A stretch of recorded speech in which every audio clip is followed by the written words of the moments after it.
এদিকে 60 দিনের মাথায় ডিজিটাল অ্যারেস্ট সাইবার প্রতারণা মামলায় চার্জশিট জমা ইডির এবং চিরাগ কাপুর ও যোগেশ দুয়া সহ 12 জনের নামে চার্জশিট পেশ করলো ইডির বিশেষ আদালত এবং 144 পাতার মূল চার্জশিট এবং 1500 পাতার নথি জমা দেওয়া হয়েছে ইডির বিশেষ আদালতে। গত এপ্রিল মাসে রাজ্যে প্রথম ডিজিটাল অ্যারেস্ট সংক্রান্ত সাইবার প্রতারণা মামলার তদন্ত শুরু করে ইডি। ইডি সূত্রে খবর, এই মামলার তদন্তে নেমে 300টি ব্যাংক অ্যাকাউন্ট এবং 1,500 কোটি টাকার লেনদেনের হদিশ মিলেছে। এই লেনদেনের সঙ্গে চক্রের মাথাদের যোগও মিলেছে। কথা বলে নেব, আমাদের সঙ্গে রয়েছেন প্রতিনিধি বিউ সরকার। বিউ, একদমই দেখো, ডিজিটাল অ্যারেস্ট মামলায় কলকাতা এবার বিশেষ আদালতে চার্জশিট জমা দিল ইডি। মামলা হাতে নেওয়ার 7 দিনের মাথায় আদালতে চার্জশিট জমা দিয়েছে কেন্দ্রীয় তদন্তকারী সংস্থা।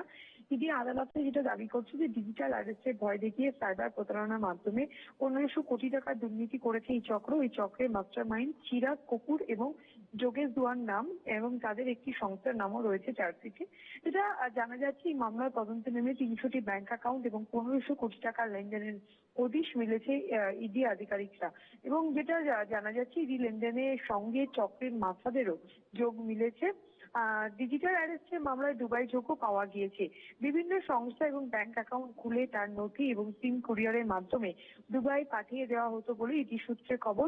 সেই সিম কার্ডে আন্তর্জাতিক রোমিং চালু করে প্রতারণা চলতো। এবং আরো চার্জশিটে জানিয়েছে ইডি আধিকারিককে এই চক্রের মাথাদের 10 কোটি টাকার সম্পত্তি বাজেয়াপ্ত করা হয়েছে।